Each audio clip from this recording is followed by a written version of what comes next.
You know the thrill of picking a winner.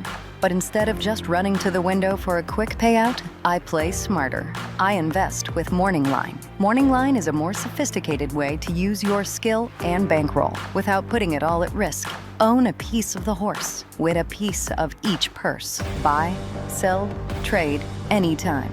Keep the action rolling without burning your bankroll. This is playing the ponies, elevated like a boss. Morning Line. Own the game.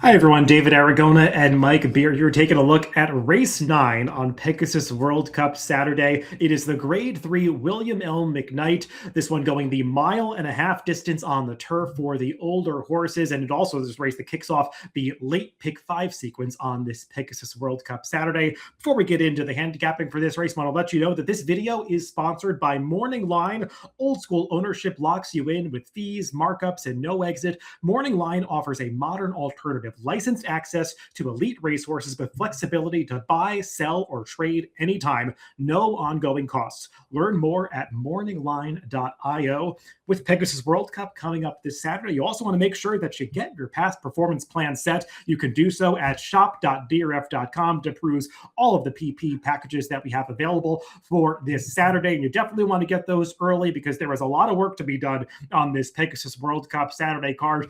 13 races, large oversubscribed fields in most of them, 8 stakes in total, 7 graded stakes races. We'll actually have coverage of all of the stakes races on the Daily Racing Form YouTube channel, so make sure to check out all of these stakes previews. And we're also going to be doing a live show on Wednesday night on the YouTube channel, as well as our social channels. Gino Picola and I will be going live at 8 p.m. Eastern time to handicap this Pegasus World Cup Saturday card. So make sure to participate. Come with your questions. We'll take them in real time and use the Daily Racing Form PPs to do some handicapping of this excellent Saturday card. Let's take a look at the field for this race that'll kick off that late pick 5 sequence. The grade 3 McKnight going this 12 furlong distance. And Mike, it's not the strongest grade 3 race that we've ever seen, but there probably is a clear horse to beat in this race. We haven't seen the morning line yet, but I'm assuming it's going to be the number 3 Ohana Honor, who has kind of proven himself to be graded stakes quality over the past few seasons. Yeah. He's not the kind of horse that wins all the time, but he definitely fits at this kind of level. Yeah, I felt like the 2 horses who I expected to be the favorites anyway, the 3 and the 6, I felt like they had kind of a lot in common. They're both, talented. The distance isn't really an issue. They've more than held their own in some tougher races than this. But neither of them wins all that often. So yeah, we'll see if one of them finally found the right field here. Let's take a look at the Timeform US pace projector for this McKnight. And I always say, take these with a grain of salt. These marathon races, the paces are so difficult to predict because it really just comes down to connection and jockey intention. And Mike, I'd have to imagine the intention with the number 2, Act a Fool, is going to be to get to the front end, because I don't know what other chance this horse would have to be effective in this race if not setting the pace. And he's shown speed going much shorter. So at 1.5 miles, he might not be able to help himself from being in front. Yeah, he did look like the clear pace setter to me. I'd be surprised if they tried to change it up with him here as they stretch him all the way out in distance, at least if they're going to run him here. Probably let him use his speed, see how far they can take him. The number 4, lay it out, another horse that has a little bit of tactical speed, and maybe he'll be forward, stretching out to this distance for the first time. Let's go through this field from the rail out, beginning with the number 1, Zverev, a horse who has really come to hand since getting claimed for $40,000 by these connections and trainer Mike Maker last summer at Saratoga. He's reeled off 3 consecutive victories, stepping up in class each time, running through some high-level allowance optional claimers into a stakes race last time at Turfway Park, where he got the job done. That was going 1.25 miles, but distance obviously no problem for this horse, Mike. He did get a very favorable pace setup in that last race and took advantage of it. So he's going to have to improve again here, but he's been doing nothing but improving for trainer Mike Maker. Yeah, I like that he showed that he could do that last time, though, because he's a horse who had generally been racing closer to the pace, and they went faster in front of him last time. He was fine sitting back off of it, making a run. Stop me if you've heard this before, David. Maker claims one, stretches him out in distance right away, immediately gets improvement out of a horse. And I will say, this is a horse who, going back to his 3-year-old year, I felt like at that time when Cherie DeVaux had him, I thought he had some potential there. He ran some nice races. Cherie decided to run him in a couple of graded stakes races back then. It didn't work out. He wasn't ready for it then. Maybe he's ready for it now. The number 2, Active Fool, he's going to be the likely pace setter in this race if he runs. He's also going to be a big, big price if he runs, and just kind of tough to make a case for, Mike. He has won a couple races in a row. They were at the starter allowance level, so much weaker than these foes. He's just a little tough to build a case for, just based on the fact that he's trying this for the first time at a new class level. Yeah, he's just really hard to, I mean, even if you think he's going to get loose on the lead in here, it's hard to envision him wiring this field. The number 3, Ohana Honor, like I said, I would anticipate he's going to be the favorite in this race, not just because of the strength of his performances going back over the past few seasons, but connections. He's with Shig McGahee, whose runners get bet. He's got Flavien Prat aboard, who's ridden him in the last couple of times and orchestrated a pretty good trip for him when we saw him last time out winning the Knickerbocker. We'll take a look at the stretch run of this race, and he was a very short price this day, bet down to 4 to 5 for good reason. He just looked better than these horses on paper, got the job done after saving ground on the turns, and it was a good confidence building win, Mike, because like I said earlier, this is a horse that really doesn't win that often and got back to the winner's circle here. So maybe he's going to win 2 in a row now. He does handle this distance, and this is the kind of grade 3 affair where he does figure that he'll have a chance to get the job done. Yeah, exactly. I mean, he's very consistent. He's very a very tactical kind of horse too. So you feel like he's going to wind up. He tends to get the right trips in his races, no matter how the pace plays out. I mean, I feel like, the only really knock that I could come up with on him if I was trying to knock him at a short price is, the story of the race that we just watched last time, the Knickerbocker, was it was the perfect spot for this horse. He was finally in a race where it just felt like he couldn't lose, and he didn't lose. I will say his last mile and a half race in the Sycamore, I thought he ran really well that day because it was an honest pace. Things kind of fell apart.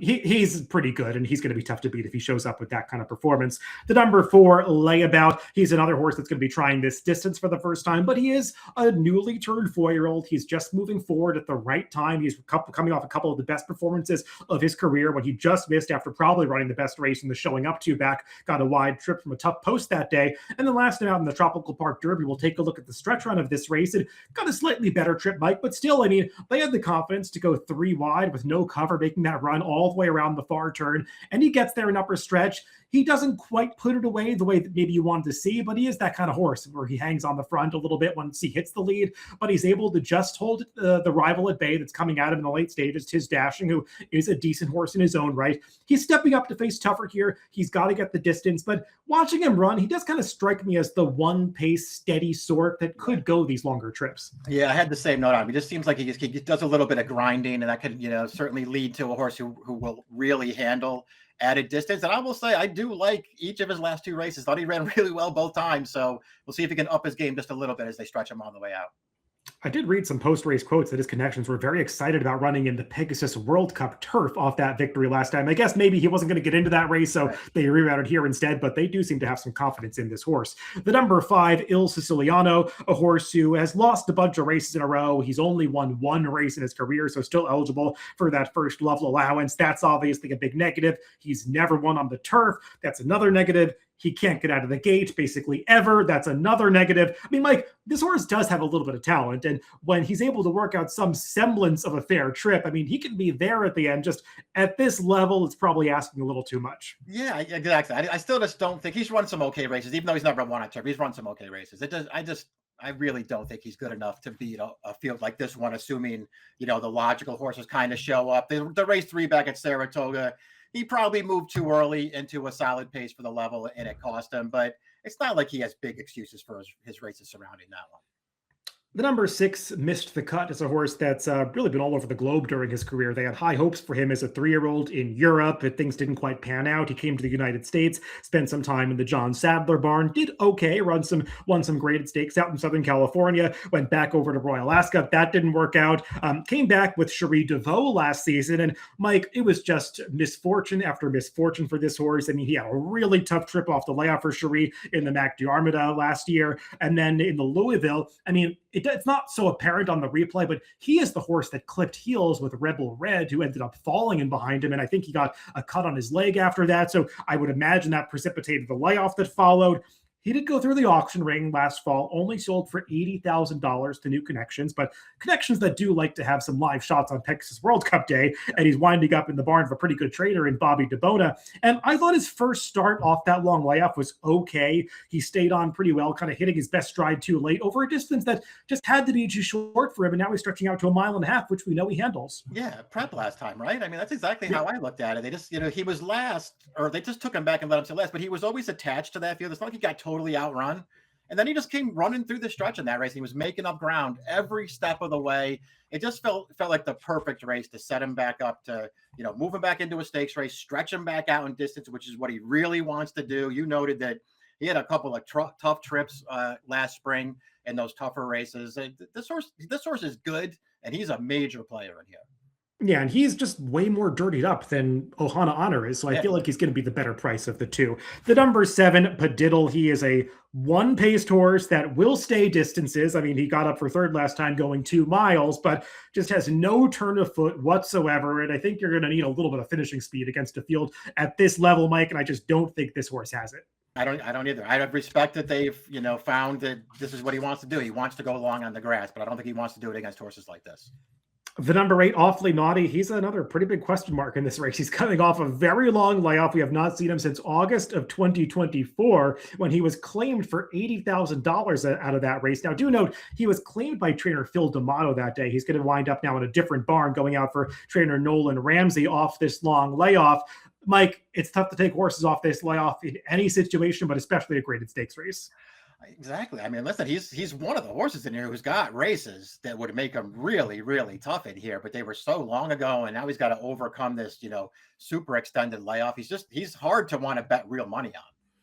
Mike, the number 9, Balnikov, I know has been one of your pets throughout his career. You've tried him many times. He has not rewarded you with too many victories along the way. I think you signed the divorce papers recently. I know we did a preview of him a couple of races ago.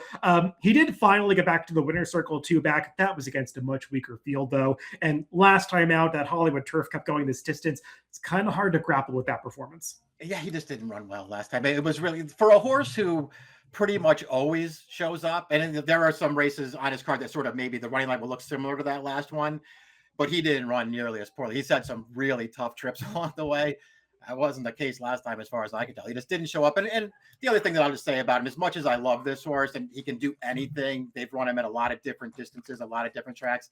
I do think he's better going a little shorter than this.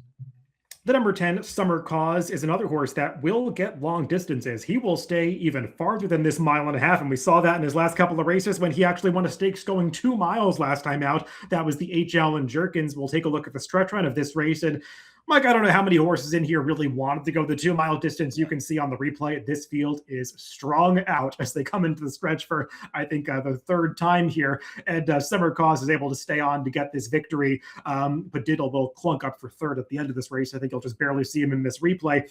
Summer Cause is a horse that has gotten a little better as the distances have gotten longer. But even at these distances, he's not running races that make him good enough to beat a field like this. So he's a little tough to like. Yeah, I just don't see it. I mean, this is look, it's a big field around 3 turns going 1.5 miles, and so I guess there could be some trip stuff that comes into play here. So horses are going to need to pull the right ones, but there are just so many horses in this race that I really struggled to make a serious case for, and he was one of them.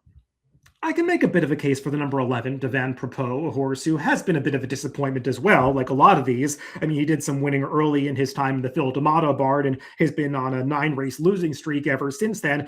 But, Mike, he came into the barn of Safi Joseph after switching connections 3 back, and I think he's run a little better than it looks for Safi, especially 2 back. He was trying to make a run through traffic that day, got bottled up in the middle of the stretch, had to alter course, probably only got up for 3rd because the jockey on the horse that finished 4th stopped riding about the 16th pole, but he did make up some ground at the end of that race. And then last out in the Fort Lauderdale, he was trying to come through traffic. Those were probably just better horses than a lot of the ones he's facing here. He got up for 4th. He does handle more distance, so he's not out of this, and he's probably going to be a fair enough price. I agree with all that stuff. Yeah, I saw all the same things you did about the race 2 back, where it just felt like he was unlucky. I guess he ran okay last time. It was just a race that didn't set up great for him with the 1-2 finishers basically up there throughout. This horse is okay. I don't mind him stretching back out.